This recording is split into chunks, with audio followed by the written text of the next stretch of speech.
కొమరంభీం ఆసిఫాబాద్ జిల్లాలో 2 పులులు మృతి చెందిన సంఘటన సంచలనంగా మారింది.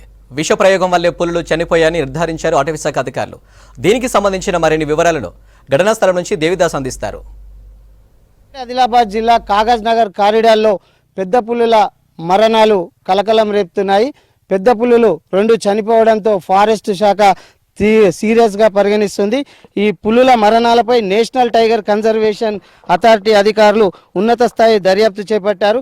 మనం ప్రస్తుతం పెద్ద పులిని ఖననం చేసిన ప్రాంతంలో ఉన్నాము. ఈ ప్రాంతంలో S9 అనే పెద్ద పులిని దహనం చేశారు. ఇక్కడ మనం లైవ్లో ఎక్స్క్లూజివ్ విజువల్స్ చూడొచ్చు. ఇక్కడికి రానియకుండా మీడియాను రానివ్వకుండా ఫారెస్ట్ శాఖ అధికారులు ఆంక్షలు విధించారు.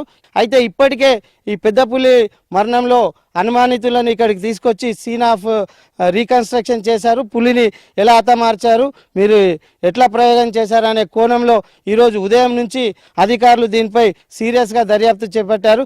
ఇప్పటికే ఉమ్మడి ఆదిలాబాద్ జిల్లాలోని కవ్వాల్ టైగర్ జోన్తో పాటు ఫారెస్ట్ శాఖ చెందిన 72 బృందాలు ఈ దర్యాప్తులో పాల్గొన్నాయి. మరో ఈ ప్రాంతంలో గత 3 ఏళ్లుగా 4 పెద్ద పులులు ఇక్కడ సంచరిస్తున్నాయి. ఈ పెద్ద పులుల జాడలతోనే ఇవి 4 సంచరిస్తున్నట్టు తెలుసా. ఇక్కడ ఈ ఆసిఫాబాద్ కాగజ్ నగర్ మండలాల ఈ కాగజ్ నగర్ కారిడార్ ఫారెస్ట్లో ఈ పెద్ద పులుల సంచారాన్ని వాటి కాలిముద్రల ద్వారా పసిగట్టారు. వీటిని ధృవీకరించారు ఇక్కడ సంచరిస్తున్నట్టు. ఉన్నతాధికారులు సీరియస్గా దర్యాప్తు చేపట్టారు. కానీ వాటి ఆచూకీ మాత్రం ఇప్పటివరకు కనుక్కోలేదు. ఏది ఏమైనా ఈ ప్రాంతంలో పెద్ద పులుల మృతిపై కలకలం రేపిందని చెప్పవచ్చు.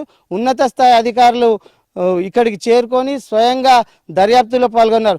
మరోవైపు కాగజ్ నగర్ కారిడార్లో పెద్ద పులుల హత్యకు కుట్రలు జరుగుతున్నా అధికారులు మాత్రం నిర్లక్ష్యం వహించారనే కారణంతో 2 అధికారులను ఇప్పటికే సస్పెండ్ చేశారు. కానీ ఈ దర్యాప్తు కొలికొచ్చే వరకు ఎలాంటి చర్యలు ఇప్పటికే ఉత్తర్వులు రాకుండా చూస్తున్నారు. మరోవైపు పెద్ద పులి సంబంధించిన చనిపోయిన పెద్ద పులుల అవయవాలను ఫారెస్ట్ ఫోరెన్సిక్ ల్యాబ్కు పంపించారు.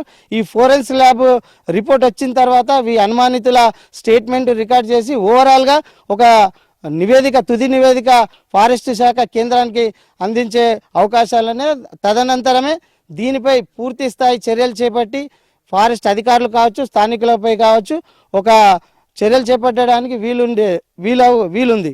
దీంతో ఈ పెద్ద పులుల సంరక్షణకు తాము చర్యలు తీసుకుంటున్నామనే సంకేతాలను ప్రజల్లోకి తీసుకువెళ్లేందుకు ఫారెస్ట్ శాఖ ప్రయత్నిస్తుందని చెప్పచ్చు.